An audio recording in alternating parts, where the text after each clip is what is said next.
जय श्री ओम नमः सिद्धेभ्यः नमो अरहन्ताणं नमो सिद्धाणं नमो वायरीयाणं नमो वज्रायाणं नमो लोये सवसाहूणम् मोक्षमार्गस्य नेतारं भेत्तारं कर्मभूभृतां ज्ञातारं विश्वतत्त्वानां वन्दे तद्गुणलब्धये।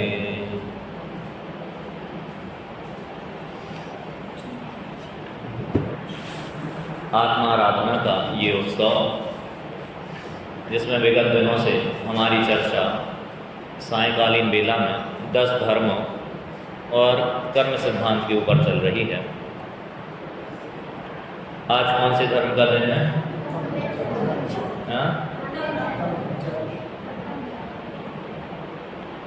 धर्म दिनों में नहीं होते। जिस आत्म तत्व में जिस दिन धर्म प्रकट जाए उस धर्म को पर्व बोलते हैं। कोई तीर्थंकरों ने कोई दिन डिसाइड करके दीक्षा ग्रहण नहीं की, ये मुहूर्त अच्छा है इस समय हम दीक्षा ग्रहण करेंगे। ना तो वे निर्वाण को प्राप्त हुई, ऐसा कोई मुहूर्त देख के नहीं हुए। हम बहुत मुहूर्त निकालने के मूड में रहते हैं कि ये मुहूर्त अच्छा और ये मुहूर्त बुरा, ये समय अच्छा और ये समय बुरा। दिन में 24 घंटे में एक भी सेकंड ऐसा होगा जिस क्षण कोई सिद्ध नहीं बना होगा क्या ऐसा कोई एक भी सेकंड? दादी, 365 दिन में ऐसा कोई दिन होगा जिस दिन किसी ने निर्वाण प्राप्त नहीं किया हो? बोलो, फिर बताओ किसने प्राप्त किया। यदि आप बोलते हो प्राप्त किया है तो बताओ किसने प्राप्त किया। अनादिकाल से अनंत जीव मोक्ष गए कि नहीं गए?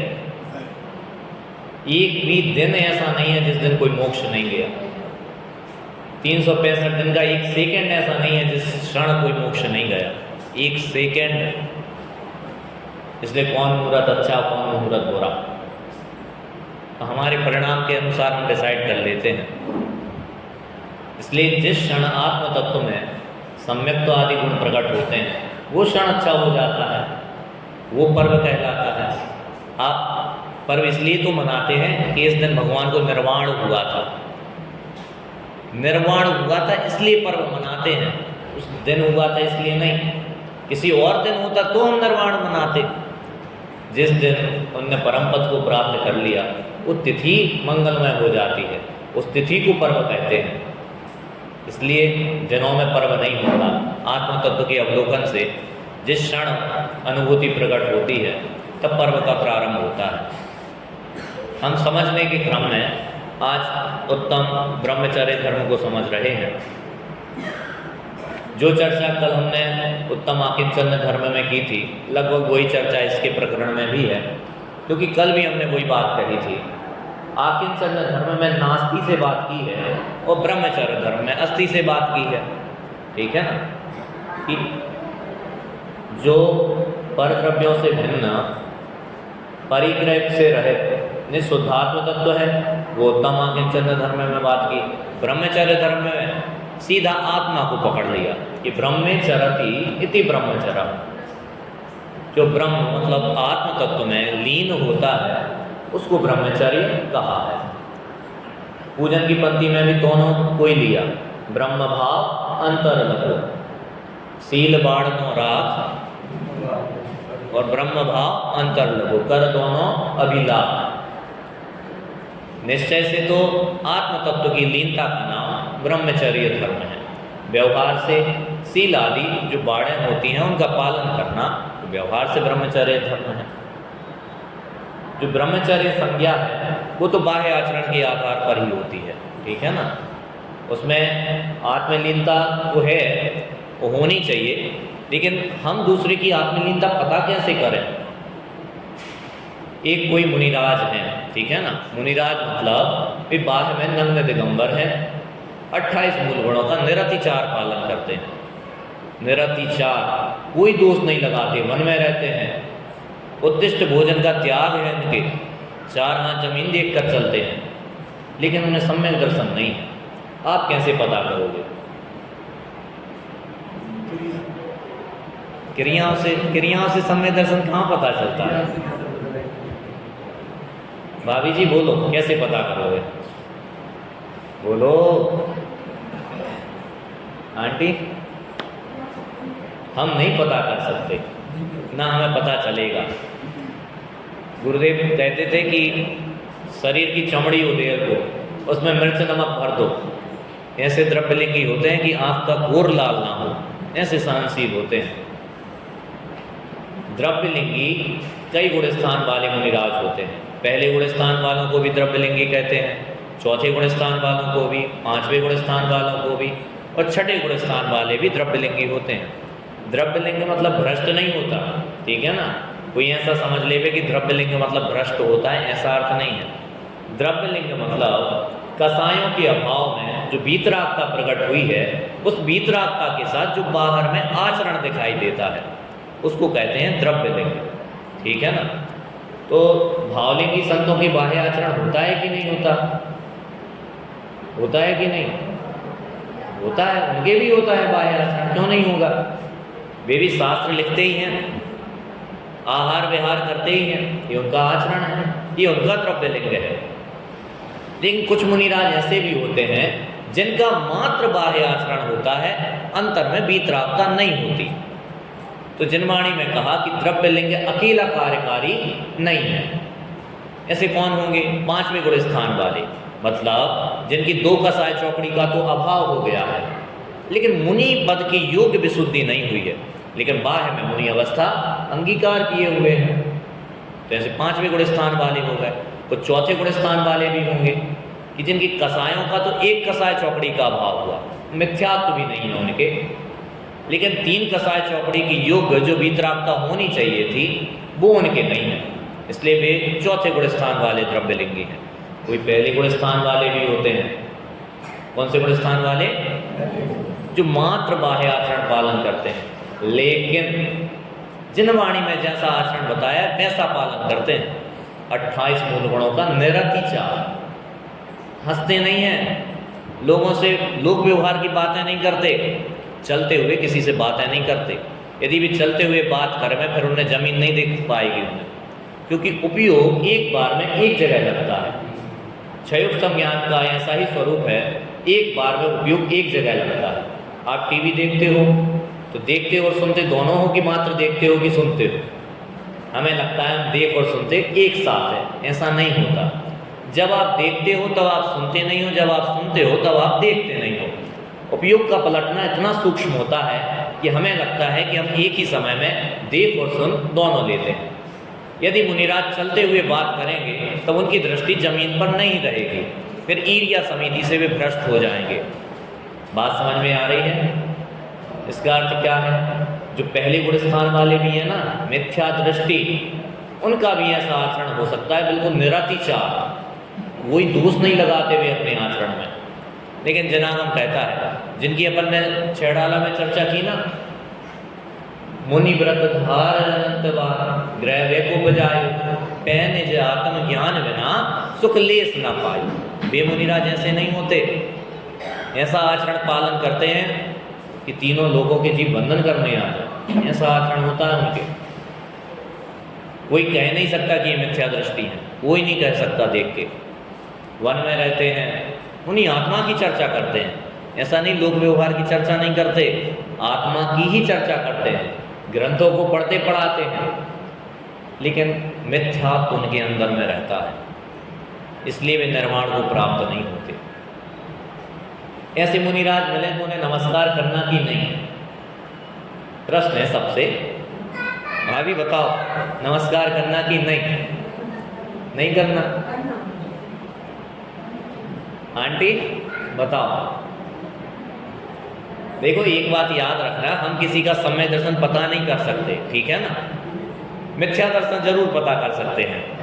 जो कुगुरु कुदेव आदि के पास जाए, जो सम्य दृष्टि है कि मिथ्या दृष्टि, पता कर लिया, लेकिन सम्य दर्शन तुम नहीं बता पाओगे किसके है किसके नहीं है। हम सम्य दर्शन पता नहीं कर सकते। पता लग सकता है? नहीं लग सकता। कौन सी क्रिया समय दृष्टि की होती है बताइए? हाँ, 28 गुणों में 8 गुण ऐसे हैं बाहर दिखाई दे। तो मैं तो कह रहा हूँ 28 दिख रहे हैं, पूरे के पूरे विशुद्ध, कोई एक दोष नहीं लगाते। एक दोष नौवा ग्रह आसानी से नहीं मिल जाता, इतनी विशुद्धता उनकी होती है। परिणामों कसायों की मंदता होती है, लेस्याओं में शुक्ल लेस्याएं होती हैं उनके, आसान नहीं है नौवे ग्रह पाना। ठीक है, ये निर्णय हुआ कि हम किसी का समय दर्शन पता नहीं कर सकते। बात इस प्रश्न है, ऐसे मुनिराज को नमस्कार करना चाहिए कि नहीं करना चाहिए? बताइए। द्रव्य की दादी, वो द्रव्य की दादी, नमस्कार करना कि नहीं करना? टोडरमल जी साहब कहते हैं नमस्कार करना व्यवहार की क्रिया है, और हम तो बता कर नहीं सकते, इसलिए हमें बिल्कुल नमस्कार करना ही चाहिए। उनके लिए चौके लगाने चाहिए, आहार देना चाहिए। लेकिन सुन लो पूरी बात, वे द्रव्यलिंगी सच्चे हैं, सच्चे द्रव्यलिंगी हैं, 28 मूल गुणों का निरतिचार पालन करते हैं, उनमें दोष नहीं लगाते। यदि हमें सामने ही से दोष दिख जाए पर हम कैसे उनको बंधन करेंगे? जो बातें करते हुए जाएं लोगों से, ऐसा व्यवहार मुनिराजों के नहीं होता। बात समझ में आ रही है? गाड़ियों पे मुनिराज नहीं जाते। यदि वाहन से जा रहे हैं फिर कैसे मुनिराज रहेंगे वे? यदि बहुत ताम झाम लेके जाते हैं फिर मुनिराज कैसे रहेंगे? किंचित परिग्रह साथ हो तो श्रवण जाए निगोद में। अष्टपहड़ ग्रंथ में कलिकाल सर्वज्ञाचार्य कुंद कुंद देव लिखते हैं, किंचित परिग्रह साथ हो तो श्रवण जाए निगोद में। निगोद जाते हैं ऐसे श्रवण। किंचित परिग्रह, आपने कहानी सुनी है अकलंक निकलंक की? दादी कहानी सुनी है अकलंक निकलंक की? वे बौद्धों के आश्रम में पढ़ने चले गए। पहले कोई व्यवस्था नहीं थी हमारे जैन धर्म को पढ़ने की।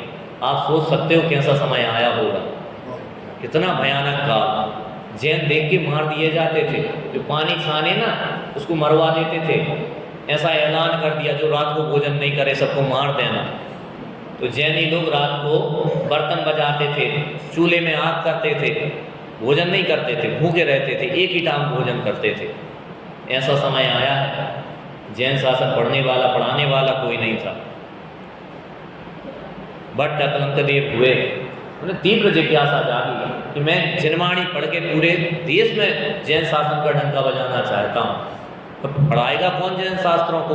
कोई है तो है नहीं। तो कांचीपुर दक्षिण भारत में बौद्धों का मठ था, वहाँ अध्ययन अध्यापन की व्यवस्था चलती थी। वे जैन ग्रंथ नहीं पढ़ाते थे, संस्कृत व्याकरण न्याय आदि पढ़ाते थे। तो हम उनका अध्ययन कर लेंगे फिर अपने ग्रंथ पढ़ लेंगे। तो झूठा वेश बनाकर बौद्ध बन गए, झूठे बौद्ध बने, असली में तो जैन शासन के सेवक हैं। उनके माता पिता ने एक बार अष्टानिका में ब्रह्मचर्य व्रत दिलाया अष्टानिका के लिए था, लेकिन उन्होंने जीवन पर्यंत के लिए ले लिया। तो एक बार शादी का प्रसंग बना, अब माता पिता ने कहा तुम्हारी शादी करा रहा है। कहा कैसे? आप ही ने तो हमें ब्रह्मचर्य दिलाया था और आप शादी की बात करते हो। तब मैंने तो अष्टानिका की बोली थी। नहीं, हमने तो जीवन पर्यंत लिया है, हम तो अपना जीवन इसी में लगाएंगे। अब कहाँ गए? बौद्ध बन गए। जाने के पहले महीनों उन्होंने अपने घर में अभ्यास किया, कहीं जाके हमारी पोल ना खुल जाए। वरना सीधा निर्देश था, यदि कोई जैन मिल जाए तो उसका सिर काट देना, सीधा। यही बौद्धों में टैग लाइन थी कि पढ़ेंगे तो सब बौद्धों को ही पढ़ाएंगे हम।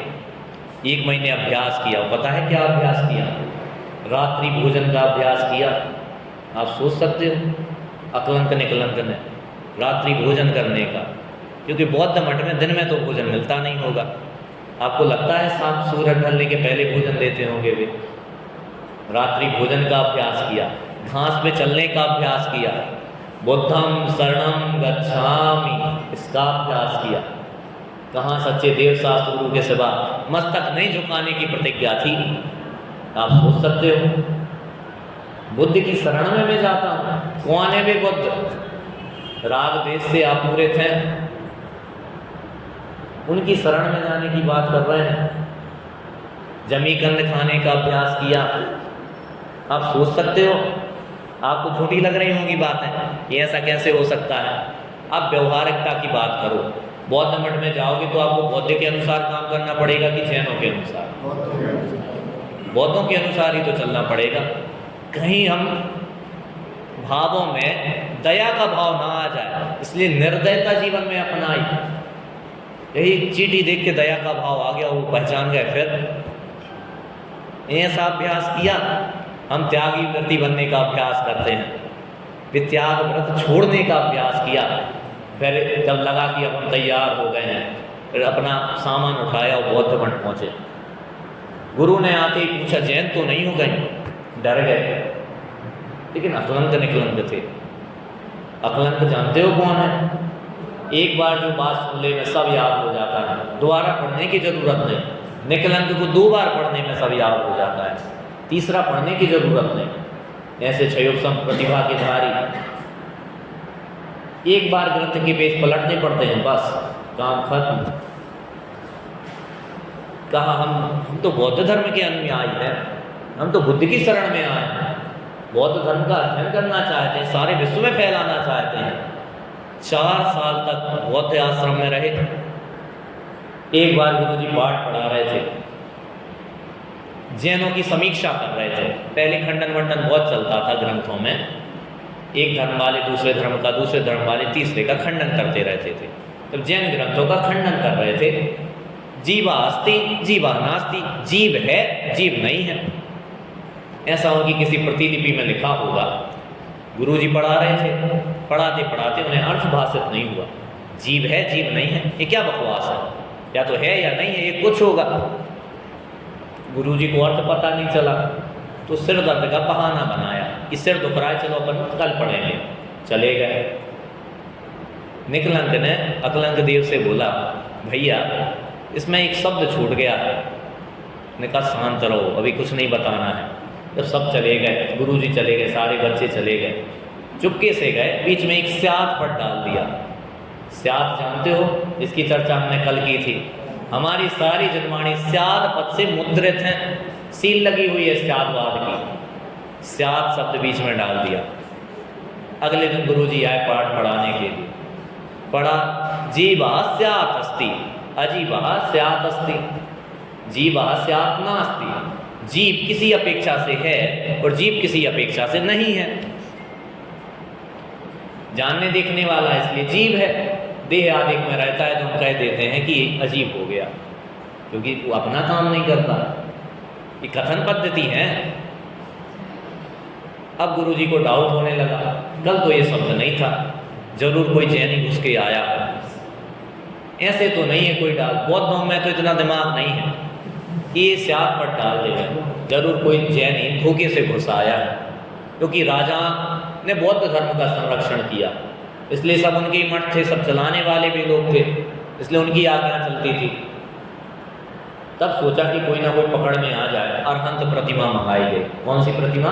अरहंत प्रतिमा। यही बात कर रहे थे, अरहंत प्रतिमा मंगाई गई। सबसे बोला कि आपको लांघना है, इसको नाचना है, पैरों से लांघ जाओ। जो जैनी होगा वो अपने परमात्मा को कैसे लांघ देगा? दोनों के बीच में दुविधा खड़ी हो गई। अकलंक देव ने बोला, टेंशन मत लो, मैं हूँ। अपनी धोती से एक पतला सा धागा निकाला और प्रतिमा पर डाल दिया और लांघ के चले गए। यहाँ से बात शुरू हुई थी। कौन सी बात? किंचित परिग्रह साथ हो तो श्रवण जाए निबोध में। इतना सा धागा जो दिखाई भी नहीं दे रहा, उससे प्रतिमा अपूज्य हो गई। कैसी बातें करते हो आप? अपूज्य हो गई प्रतिमा और पैरों से लांघ गए। आज तो बच गए, लेकिन गुरुजी कहाँ शांत बैठने वाले थे। उन्हें तो इसमें हर्ष होता है, मजा आता है कि कोई जैनी ढूंढ के मार में। फिर षड्यंत्र रचाया। कोई भी संकट में होता है तो अपने इष्ट का स्मरण करता है हमेशा। आप जब घबराते हो, बहुत बादल भड़क रहे हो, कहीं आप दुर्घटना में फंस जाओ, तो अरहंत देव याद आते हैं, पंचबल के स्मरण में आते हैं। ये सामान्य स्वभाव है सबका। तब उनने ऐसी योजना बनाई कि बहुत कोलाहल कराएंगे, बहुत आवाज़ कराएंगे। बच्चे थे, सब डर जाएंगे। ऐसा ही हुआ और सब रूम में एक एक सैनिक छुपा दिया। जब बहुत कोलाहल हुआ, बम जैसे फूटे, तो कुछ बौद्ध का नाम लेने लगे, बुद्ध बुद्ध बुद्धम शरणम गच्छामि। इन्होंने उठ के अरहंत सिद्ध बोलना शुरू कर दिया। सैनिक निकले और पकड़ के गुरु के सामने ले गए। प्रतिभाशाली तो थे ही। गुरु ने एक ऑफर दिया, तुम चाहो तो बौद्ध बन जाओ, तुम्हारा जीवन हम बख्श देंगे, तुम्हें मारेंगे नहीं यदि तुम बौद्ध बन जाओ तो। और यदि भी बौद्ध बनते ना उस समय, तो बौद्धों के सबसे बड़े गुरु बन जाते, इतने प्रतिभाशाली थे। सहज अस्वीकार कर दिया। हम जैन शासन के सेवक हैं, जैनेंद्र परमात्मा के सेवक हैं, दूसरों के आगे हमें सिर झुकाना शोभा नहीं देता। तो इनको जेल में डाल दो, कल फांसी पे चढ़ा देंगे। जेल में डाल दिया। जेल में भी वे भक्तियां गाते थे, इन्हीं भक्तियां गा रहे थे। सैनिक सोच में इन्हें क्यों जेल में डाल दिया, इतने अच्छे तो बच्चे हैं, इतनी बढ़िया बढ़िया भक्तियां गाते हैं। सैनिक आराम से सो गए। रात को उनने अपना खोला और दोनों भाग गए और वहीं प्रतिज्ञा कर ली, यदि जीवन बचा तो जैन शासन की सेवा में समर्पित करेंगे, नहीं बचा तो जैन शासन में हम लगाना ही है। भागे, भागते भागते गए। अकलंक निकलंक से बोलते थे कि तुम छुप जाओ, तुम ज़्यादा प्रभाव ना करोगे, तुम तो मुझसे छोटे हो, तो 1-2 साल तो तुम्हारी उम्र ज़्यादा रहेगी मुझसे। अकलंक निकलंक से बोलते थे तुम्हारी उम्र तो मुझसे ज़्यादा रहेगी, मैं तुमसे बड़ा हूँ 1-2 साल, तुम ज़्यादा प्रभाव ना कर पाओगे, तुम छुप जाओ। निकलंक बोलते थे नहीं भैया आप छुप जाओ, आप बड़े प्रतिभाशाली हो, आपको एक बार में स्मरण हो जाता है। आप कल्पना कर सकते हो अकलंक निकलंक का संवाद क्या रहा होगा, वे आपस में क्या बात कर रहे होंगे। क्षणभंगुर जीवन उन्हें अपने लिए उपयोग करना नहीं सुहाता। जीवन का एक एक क्षण जैन शासन की सेवा में चला जाए मेरा, ऐसी भावना। बचपन से छोटे छोटे बच्चे थे, कोई बहुत बड़े नहीं हो गए थे, 15-16 साल के रहे होंगे कि जैन शासन की सेवा में मेरा जीवन बीत गया। निकलंक माने नहीं, जबरदस्ती अकलंक देव को छुपा दिया। वे भागे जा रहे थे। एक धोबी कपड़े धो रहा होगा, उसको लगा ये क्यों भाग रहे हैं, कहा कि सैनिक पीछे से दौड़े दौड़े आ रहे हैं, तो वो भी भागने लगा। सैनिक आए, दोनों का गला काट दिया, फिर वापस चले गए।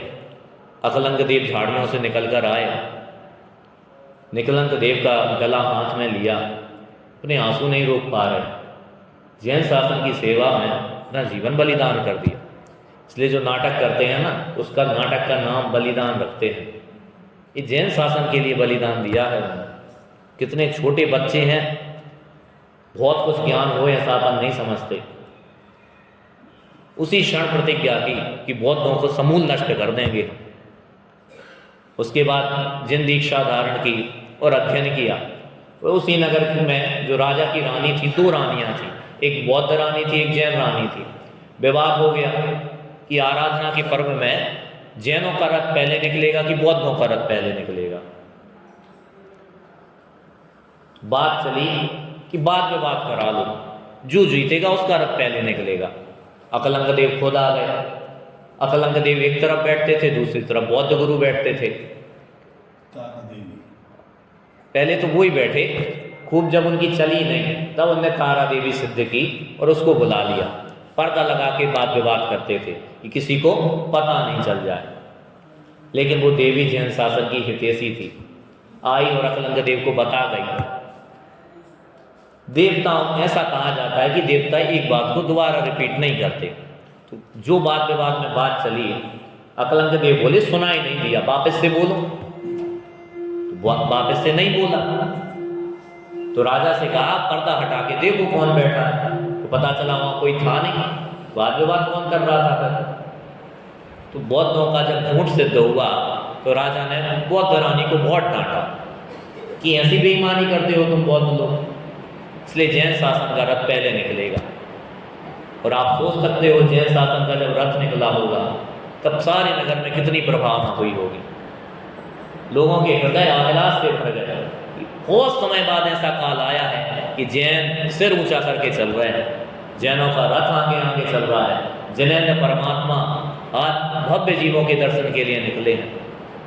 आपको पता है नगर में अरहंत भगवान का भ्रमण क्यों कराया जाता है? सब लोग जिन मंदिर नहीं आ सकते। ट्रेन से जिन मंदिर में आप घुसने नहीं देते हो, ट्रेन चौक तो अलाउड नहीं है ना मंदिर में। कोई गाय आना चाहे तो आ पाएगी, कोई कुत्ता आना चाहे तो नहीं आ पाएगा, लेकिन वे भी तो सब में दर्शन कर सकते हैं। कर सकते कि नहीं? आपको लगता है ऐसा कि आपकी जिन प्रतिमा जब निकलेगी किसी कुत्ते को सब में दर्शन हो सकता है? लगना चाहिए, बिल्कुल हो सकता है। पूर्व भाव का स्मरण आ जाए, अपनी पर्याय की हीनता भाषित हो जाए, आत्म तत्वों का महिमा जागृत हो जाए, तुरंत सम्यक दर्शन असंख्यात ट्रेनों को होता है, ऐसे ही हो जाता है। और जो दुकान आदि पे बैठे रहते हैं, कभी अवसर नहीं मिलता, कदाचित परमात्मा के दर्शन करें, परिणाम बदल जाए। अरे पिछले भाव में मैं भी तो आराधना करता था। महावीर स्वामी को बैराग्य किस निमित्त से आया था? कैसे आया था? इसलिए नहीं आया था। मुनिराजों का और तीर्थंकरों का कभी संपर्क नहीं होता। जातीय स्मरण से आया था उन्हें, खुद जातीय स्मरण ज्ञान हुआ तो वैराग्य आ गया। जातीय स्मरण बहुत प्रबल कारक है। असंख्यात नारकी जीवों को जातीय स्मरण से ही सम्यक दर्शन होता है। असंख्यात। 7वें नरक में कोई उपदेश तो देता नहीं, 6वें में कोई उपदेश नहीं देता, 5वें में नहीं देता, 4थे में नहीं देता, 3रे नरक तक में कोई उपदेश दे सकता है। लेकिन उपदेश किसको मिलता है? कोई हितैषी होवे तो देवे। अब आपके संपर्क कैसे लोगों से हैं? हितैषी हैं जो तत्वज्ञान सुनाते हैं, जो आपको उपदेश देने आएंगे। या मंदिर में तो बोलते हैं चलो प्रवचन का समय हो गया, घूम के आते हैं। जब तक पूजन चलती है चलो बैठते हैं, प्रवचन है 20 मिनट का गैप है, चलो। उन्हें प्रवचन गैप मालूम पड़ता है। कई भक्ति चलेगी 7 से 8, सांस्कृतिक कार्यक्रम 9 से 1 घंटे का गैप है अपने पास। क्या है उसमें? प्रवचन है। वे लोग आपको उपदेश देने जाएंगे नरक में। जब यहाँ आपके लिए मंदिर के लिए सुगम नहीं बनाते, इन नरकों में कैसे उपदेश देने जाएंगे? वे एक आदि उदाहरण है सीता जैसे जीवों का। यहाँ से उदाहरण खत्म होते हैं, यहीं खत्म मिल जाते हैं। हमें लगता है नरकों में कोई उपदेश देने जाता होगा। इतना पुण्य नहीं कमाया उनने, पाप के उदय में तो नरक गए। किन्हीं बिरले जीवों को करुणा आ जाए, पूर्व भाव की मैत्री जाग जाए तो कोई कदाचित चला जाता है। बाकी वहाँ एक डिपार्टमेंट है असुर कुमार देवों का। उन्हें एक चीज़ में बहुत मजा आता है, भिड़ाने में। उपदेश तो नहीं देते, भिड़ाते और हैं उल्टा। जैसे आप भिड़ाते हो ना कसायों को, ऐसे वो भिड़ाते हैं। कसायों का आदान प्रदान करते हैं ना, वो भी ऐसे ही करते हैं कि तुम लोगों ने जो वहाँ किया है ना ऊपर, ये भोजन में बनाना बहुत अच्छा बनता है, इसको 15 मिनट तक गर्म करना, इसको 20 मिनट तक गर्म करना। तुमने गर्म करवाया था, अब हम तुम्हें गर्म करेंगे। इसको ठंडा करके पीना, इसको फ्रिज में रख देना, अब हम तुम्हें फ्रीज करेंगे। नरकों में सेम ऐसी सब बनाए हुए हैं। वो बहुत सारे यंत्र होते हैं उनके पास, जो नहीं होते वो खुद बन जाते हैं। तुम यहाँ जो जैसे जीवों को टॉर्चर करते हो ना, वो वहाँ भी वैसे ही करते हैं। तुम लाइट बार बार चालू बंद करते हो, फिर वहाँ करंट लेके बैठते हैं। तुम्हें ऐसा उछालते हैं 100 फीट ऊपर, फिर नीचे गिरोगे, फिर उछालेंगे, फिर नीचे गिरोगे। ये नरक है। लेकिन वहाँ भी असंख्यात जीवों को सम्यक दर्शन हो जाता है, जातीय स्मरण आदि से पूर्व संस्कारों के कारण। इसलिए नगर में जुलूस निकाला जाता है, भगवान का रथ निकाला जाता है कि कदाचित किसी जीव के भवितव्यता होगी, योग्यता होगी तो कल्याण हो जाए। तो कितनी महान प्रभावना हुई होगी। प्रभावना में और प्रचार में अंतर होता है। हमें लगता है ना बहुत प्रचार होता है, हो रहा है जैन धर्म का, यूट्यूब पे चल रहा है, हजारों लोग सुन रहे हैं, सारे नगर वाले जानते हैं। इसको प्रचार बोलते हैं, प्रभावना नहीं होती है। व्हाट्सएप पे आपको खूब मैसेज आते हैं, ये प्रचार है ना। प्रभावना में हृदय बदलते हैं लोगों के। 10 दिन के लिए आ गई, प्रभावना नहीं है। 11वें दिन क्यों नहीं आया कोई? क्योंकि राग रंग देख के आ गए थे, हृदय में थोड़ी तत्व ज्ञान ठहरा था। इसलिए हृदय बदलना प्रभावना होती है। आप पढ़ लेना रत्नचरण श्रावकाचार्य में आचार्य प्रभावना किसे कहते हैं। आराधा की प्रभावक होता है, बड़े पंडित जी का वाक्य है। जो स्वयं आराधना नहीं करते वे प्रभावना कैसे करेंगे। जिनके जीवन में स्वयं धर्म नहीं है वे दूसरों को धर्म मार्ग में कैसे लगाएंगे। जिनकी खुद कसाय मंद नहीं हुई है वे दूसरों को कसायों की मंदता का उपदेश कैसे देंगे। बात समझ में आ रही है। फिर इतना प्रचार प्रसार उनके निमित्त से हुआ। तो बात ये है कि किंचित परिग्रह यदि साफ होगा तो पूज्यता खंडित हो जाती है। वे निगोद के पात्र बनते हैं, इसलिए नहीं कि उन्होंने किंचित परिग्रह रखा, इसलिए कि श्रवण वेश अंगीकार करके तुमने परिग्रह रखा। जहाँ तिल तुष्मात भी परिग्रह रखने का निषेध था वहाँ तुमने तिल रख लिया। आप 100 अरब रुपये रखेंगे ना, आप नरक नहीं जाओगे, स्वर्ग चले जाओगे। कितने? 100 अरब रुपये, नहीं जाओगे आप नरक। और भी एक धागा रख लेंगे सो निगोद चले जाएंगे। हाँ, निगोद जाएंगे। उनने मुनि धर्म को लजा दिया है, इसलिए वे निगोद जाएंगे। उस मुनि धर्म की शोभा उस निर्ग्रंथ दशा से थी। ग्रंथ मतलब क्या होता है? कल बताया था ना, ग्रंथ मतलब क्या होता है? ग्रंथ मतलब होता है परिग्रह। वो भी निर्ग्रंथ दिगंबर साधु हैं। निर्ग्रंथ, किंचित परिग्रह भी उनके साथ नहीं है। बहिरंग तो है ही नहीं, यहाँ तो हम बहिरंग की बात कर रहे हैं। अंतरंग परिग्रह भी उनके नहीं होता, मिथ्यात्व उनके नहीं होता, तब भी निर्ग्रंथ बनते हैं। कोई साधु तो बन सकता है बाह्य परिग्रह को छोड़ के, निर्ग्रंथ नहीं बन सकता। पहले गुणस्थान वाले निर्ग्रंथ होंगे कि साधु होंगे? बोलो। निर्ग्रंथ तो कहते ही उसे हैं जिसके मिथ्यात्व तो नहीं होता।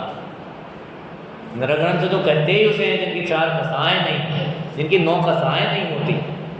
ये जिनके पाए जाएंगे वे निर्ग्रंथ कैसे होंगे? बड़े पंडित जी ने एक स्वाधीन मार्ग लिखा ना, निर्ग्रंथता की भावना। एक और स्वाधीन मार्ग, निर्ग्रंथता का मार्ग ही स्वाधीन मार्ग है, ऐसा कुछ है। हाँ, स्वाधीनता का मार्ग ही निर्ग्रंथ मार्ग है, और किसी मार्ग में स्वाधीनता नहीं है। इसलिए वे सब छोड़ के चले जाते हैं कि आज कपड़े पहने हैं, कल धोने की दिक्कत है। धोने के लिए साबुन चाहिए, पानी चाहिए, नल का कनेक्शन भी चाहिए, बोरिंग भी चाहिए, उसके लिए लाइट भी चाहिए, लाइट के लिए कनेक्शन भी चाहिए, उसके लिए नगर निगम वाले भी चाहिए, उस कनेक्शन लगवाने के लिए पैसा भी चाहिए, पैसे के लिए दुकान भी चाहिए, दुकान के लिए दुकान होनी भी चाहिए, और दुकान में पैसा आए ये भी चाहिए, और हम बैठ रहे हैं ये भी तो चाहिए। इसलिए लिखा है इसमें, 4 लंगोटी की दुख भाल। यदि तुम इतनी सी इच्छा करोगे ना, पूरा जंजाल खड़ा कर देगी। इसलिए जिनके अंतरंग में निर्ग्रंथता नहीं होती वे जंगल में जाके भी घर खड़ा कर लेते हैं, और जिनके अंदर में निर्ग्रंथता होती है वे घर में रह के भी निर्ग्रंथ जैसा जीवन व्यतीत करते हैं। ग्रंथ मतलब मिथ्यात्व, कसाय। इनके अंतरंग में मिथ्यात्व नहीं होता, वे घर में भी रहे ना तो निर्ग्रंथों जैसा जीवन होता है। टोडरमल जी के संदर्भ में कहा जाता था, मुनि समवृत्ति है धारी। घर में ही रहते हैं लेकिन मुनि के जैसी वृत्ति है उनकी। आपने सुना होगा उदाहरण, जब गोमट साल की टीका लिख रहे थे तब 6 महीने तक उनकी माता जी ने सब्जी आदि में नमक नहीं डाला। तब टीका कंप्लीट हुई तो एक दिन टोडरमल जी बोले, सब्जी में नमक क्यों नहीं डाला? कि तुम्हें आज पता चला कि हमने नमक नहीं डाला? हम तो 6 महीने से नहीं डाल रहे थे, हमारा उपयोग कहीं और था, इसलिए हमें पता नहीं चला। मतलब भोजन भी कैसा लेते होंगे कि भोजन का पता ही नहीं चलता कि क्या खा रहे क्या नहीं खा रहे। हम भोजन ग्रहण करने बैठे 10 चीज़ें मंगा नहीं लेवे ना तब तक संतुष्टि नहीं मिलती। एक आध बुराई नहीं कर देवे, नमक कम है, तेल ज़्यादा है, नींबू कम है, खटाई नहीं है, थोड़ा नमकीन तो होना ही चाहिए। प्रयोगी वाले मीठा तो बहुत खाते हैं, मीठा बिना तो भोजन अधूरा होता है। पंडित जी मीठा नहीं खाया आपने कुरावली में आके तो क्या खाया? ऐसा जीवन नहीं होता जिन निर्ग्रंथ होते हैं। वे भोजन करते हुए भी अपने को अनाहारी विचारते हैं। अनाहारी, खाते खाते ऐसा नहीं सोचने लगते कि यही मेरा जीवन है। कुछ लोग होते हैं वे अपने जीवन के लिए खाते हैं, कुछ लोग होते हैं खाने के लिए जीते हैं। अब सुबह शाम ये बना लो, दोपहर अब ये बना लो, शाम अब ये बना लो, रात को भी तो कुछ बनाना पड़ेगा। वहाँ भी उनकी जिह्वा नहीं रुकती। कुछ फरारू बना लो, रात में अनाज नहीं खाएंगे, सिंगाड़े का नमकीन बना लो, चिप्स बना लो, मखाने रख लेना, किशमिश रख लेना, ये खाने लगते हैं। भाई कहाँ लिखा जनमाड़ी में कि फरारू खा सकते हैं? पहली बात तो जनमाड़ी में ऐसा विभाजन नहीं है कि कोई फरारू होता है, कोई अनाज होता है। निषेध है तो सब चीज़ों का निषेध है, नहीं खाना तो कुछ नहीं खाना। सब अपने अनुसार ढाल लेते हैं चरणानी योग को, जैसा जैसा जमता है वैसा वैसा पालन करते हैं। इसलिए छोड़ना, बाहर छोड़ना कोई बुरी बात नहीं है, लेकिन अंतरंग परिणामों का भी विचार करना।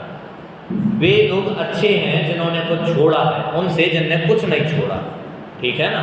इसलिए ऐसे लोगों की अनुमोदना करनी चाहिए। जो त्याग आदि लेते हैं, नियम आदि ग्रहण करते हैं और निरतिचार पालन करते हैं, वे अनुमोदना के पात्र हैं। उन जीवों से वे भले हैं जो कुछ ही पालन नहीं करते, अपना जीवन नरक बनाए हुए हैं, कोई हित अहित का विवेक नहीं है, भक्ष भक्ष का विचार नहीं है। ऐसे सुखचंदी बहुत होते हैं, शास्त्र पढ़ के सुखचंदी हो जाते हैं। वे कहते हैं आत्मा तो कुछ खाता ही नहीं है, इसलिए मैं सब खाता हूँ। क्यों? खाती तो देह है, इसलिए मैं कुछ नहीं छोड़े पड़नी थी। क्यों? आत्मा नहीं खाती ना, इसलिए ढोकले पापड़े खापड़े सब चलते हैं हमारे यहाँ। ज्ञानियों का जीवन ऐसा नहीं होता। ये तो तुम जैन शासन की आप प्रभाव ना करोगे, ऐसी बातें करोगे तो लोगों को लगेगा ये धर्म पढ़ने वाले ऐसे ही होते हैं। इसलिए ऐसी बातें कभी नहीं करना। व्यवहार की बात अलग होती है, व्यवहार जी को समझाने के लिए व्यवहार की भाषा होती है।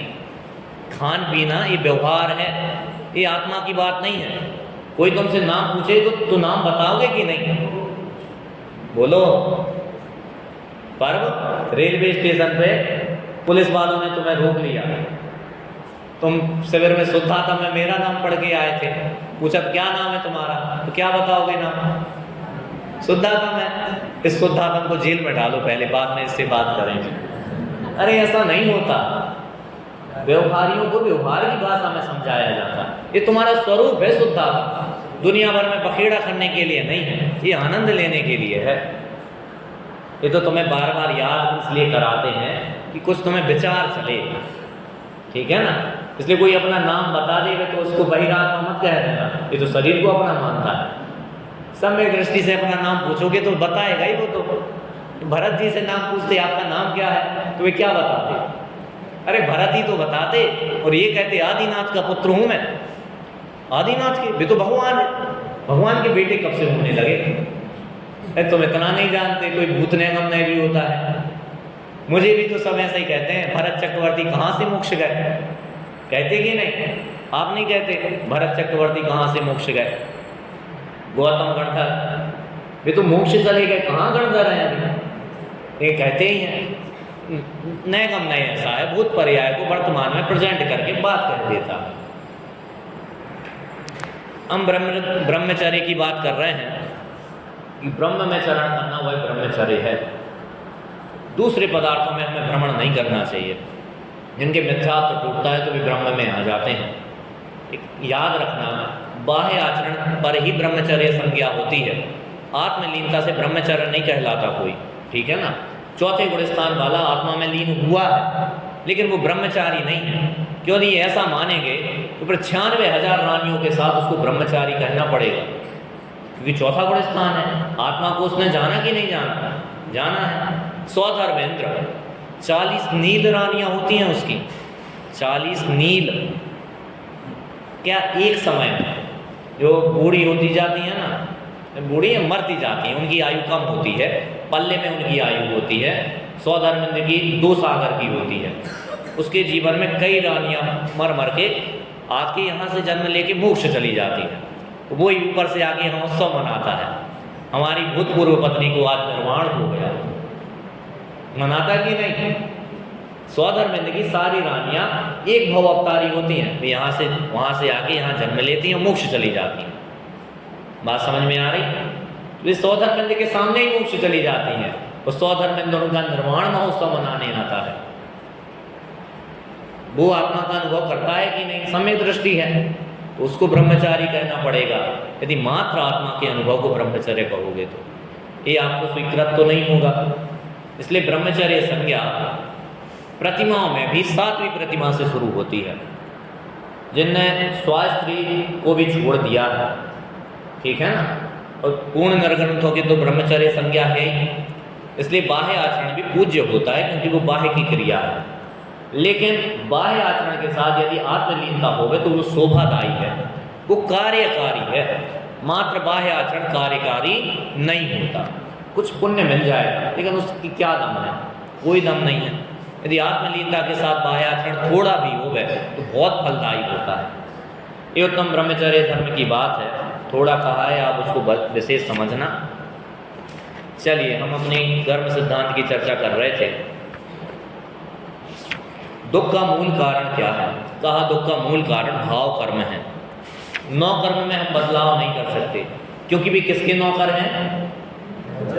बोलो, द्रव्य कर्म के नौकर हैं, हमारे नौकर नहीं है।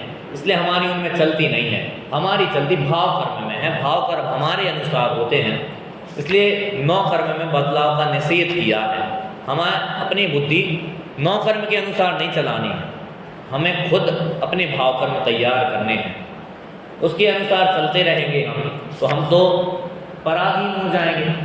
इसलिए भाव कर्म में सुधार की प्रेरणा दी है, क्योंकि हमारे अंतरंग में जैसा होता है वैसा अभिव्यक्त होता है।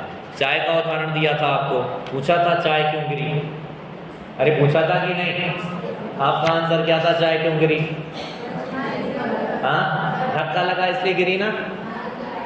इसलिए नहीं गिरी क्योंकि उसके हाथ में चाय थी, इसलिए चाय गिरी। आपके अंतरंग में जैसा परिणाम होता है, जैसी परिणति होती है, परिणाम भी वैसे बनते हैं। परिणति और परिणाम में अंतर करना।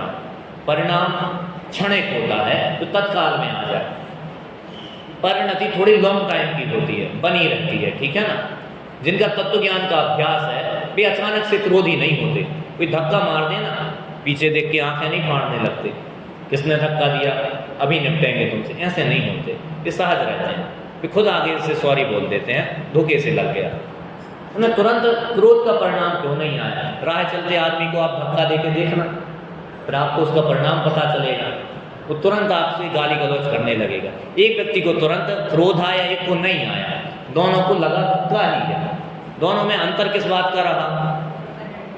किसका रहा अंतर? अरे 2 शब्द बताए ना, परिणामों का नहीं, परिणति का अंतर रहा। एक की परिणति बदल गई है, इसलिए उसको अचानक क्रोध नहीं आता, क्रोध का अभाव हो गया, हम ये नहीं कहते, ठीक है ना। एक को तुरंत मान नहीं आ जाता, थोड़ा सा लोग बोल दें आप तो बहुत अच्छे प्रवचन करते हो, मैं चौड़ा और बाजार सकड़ा, ऐसा भाव नहीं आता।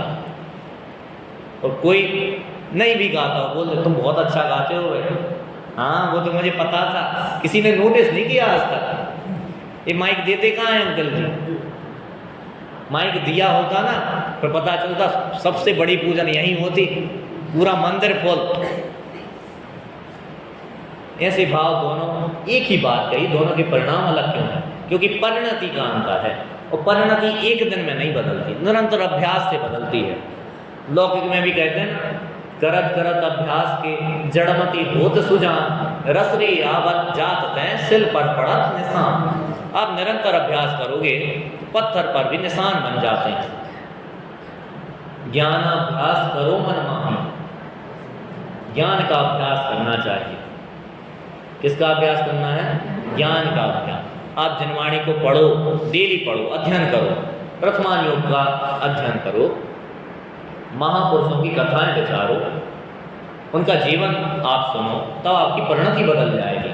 परिणति बदलेगी तो आपका जीवन बदल जाएगा। आपको क्रोध नहीं आएगा, मान नहीं आएगा, कसाएं नहीं आएंगी। अंकल जी दुकान एक दिन में छूट जाएगी, बंद रहे ना आप निराकुल रहोगे। क्यों? क्योंकि परिणति बदल गई आपकी। आप कर्म सिद्धांत पढ़ के आए हो, जिस दिन 1 रुपये नहीं आना होगा तो नहीं आएगा, तो सुबह से लेकर रात के 12 बजे तक दुकान खोले रहेगा। जिस दिन आना जितना होगा 1 घंटे में सब आ जाएगा, आपको और खोलने की ज़रूरत नहीं है। कर्म सिद्धांत आप पढ़ के आए हो तो आपकी परिणति बदल जाएगी।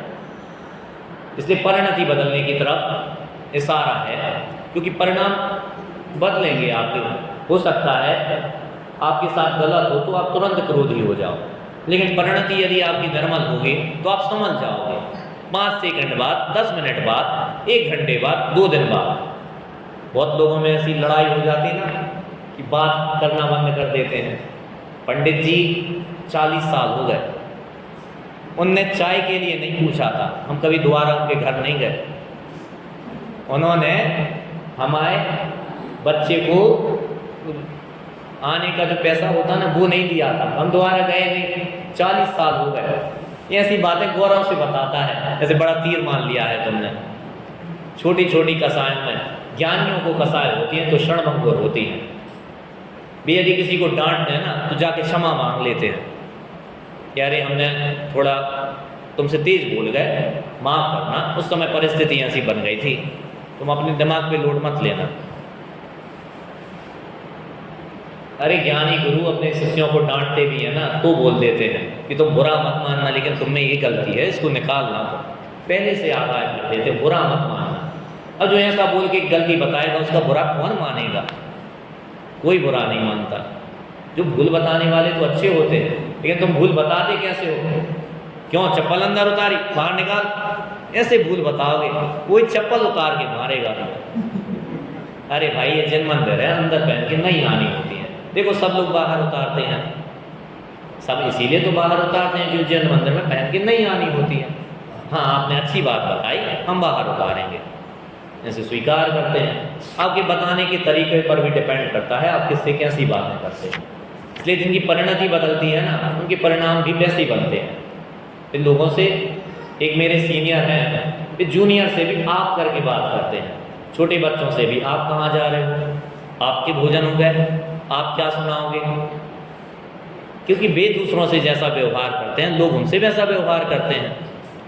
हम दूसरों से चाहते तो बहुत हैं कि लोग हमें सम्मान दे रहे हैं, लेकिन हम वैसा आचरण नहीं करते, दूसरों से वैसा व्यवहार नहीं करते। आप कितने लोगों का स्वास्थ्य पूछते हैं? यदि आप नहीं पूछते फिर आपका स्वास्थ्य कौन पूछेगा?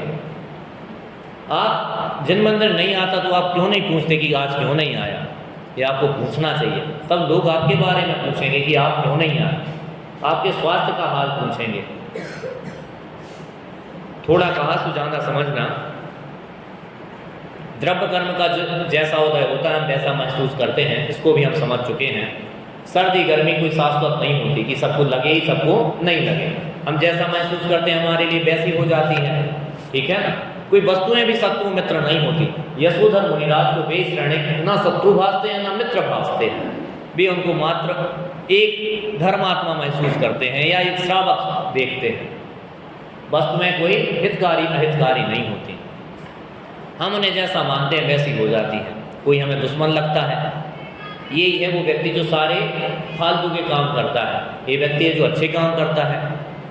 हम किसी को कोई संज्ञा देते हैं, किसी को कोई संज्ञा देते हैं, क्योंकि हम जैसा महसूस करते हैं हमारा कर्मोदय भी वैसा हो जाता है। इसलिए वो कर्मोदय भी ऐसा ही है कि आप जैसा महसूस कर रहे होंगे ना, कर्म का उदय भी बदल जाता है। आप दुनिया में मित्र ढूंढेंगे, आपको मित्र मिल जाएंगे। आप शत्रु ढूंढेंगे, शत्रुओं की कमी नहीं है दुनिया में। एक प्रश्न यहाँ आपको होना चाहिए था कि जब सब कुछ निश्चित है, आप बार बार कहते हो, तो फिर हम परिणाम भी कैसे कंट्रोल में कर पाएंगे? परिणाम भी तो निश्चित हैं, पर भाभी निश्चित है कि नहीं? केवली पे भरोसा है, सब देखा है कि नहीं? उनने हमारे 10 साल बाद के भाव देखे हैं कि नहीं देखे हैं? अरे देखे कि नहीं देखे? देखे हैं, तो फिर हम परिणाम कैसे बदल पाएंगे अपने? उनने हमारे 1 घंटे बाद का भी तो परिणाम देखा है कि 1 घंटे बाद हमारा परिणाम कैसा होगा, सब देखा है। अरे देखा है इसलिए हम परिणाम नहीं करते, हम परिणाम ऐसा करेंगे इसलिए वे केवली देखते हैं। क्या कहा है? वे उन्होंने देखा है इसलिए हम परिणाम नहीं करते, हम परिणाम ऐसा करेंगे इसलिए केवली ने देखा है। आपको लगता है आप परिणाम बदल दोगे, तो केवली ने ये भी देखा है कि आप परिणाम बदलोगे। यदि उन्हें 10 साल बाद का देखा है ना, तो 10 साल के पहले जितने दिन है उन्हें हर दिन भी देखा है। आपकी परिणति को बदलते हुए भी देखा है। और परिणति बदली कैसे? तो उसके पहले का आपका तत्व अभ्यास देखा है। तत्व अभ्यास हुआ कैसे? तो उसमें आपका जनवाणी का आश्रय लेना भी देखा है, प्रवचन सुनना भी उनने देखा है। जब एक बात देखी है तो उसके पहले की हजारों बातें भी उनने देखी हैं, और वे तो केवली हैं, सब कुछ ही देखते हैं। एक दो पर्याय क्या, सारी पर्याय उनने देखी हैं। इसलिए इस बात का विकल्प नहीं करना कि परिणाम हम बदल ही नहीं सकते। अरे 100% बदल सकते हो, आपके ही हाथों में, ठीक है ना। अब बुद्धिपूर्वक नहीं बदल सकते, आ जाए उनको नहीं बदल सकते। आप यहाँ बैठे हो, किसी को मारने का भाव तो नहीं आया, घर जाने का आप सोच समझ के घर जाने का भाव नहीं लाते, लेकिन आ जाता है। क्या होता है, आ जाता है। वो हम नहीं लाए लेकिन आ गया है, उसको आप नहीं रोक पाओगे। वो केवली ने देखा था, इसलिए उसको सहज स्वीकार करना। किसी को भोजन का विकल्प तो नहीं आ गया, आज हमने एक ही आसन किया है, एक बार में खा लिया था जितना खाना था, कि रात तक की व्यवस्था हो जाए, दोबारा नहीं खाया। किसी को विकल्प तो नहीं आया, हो सकता है आपको आ जाए। याद रखना वाक्य क्या बोला है, आ जाए। आप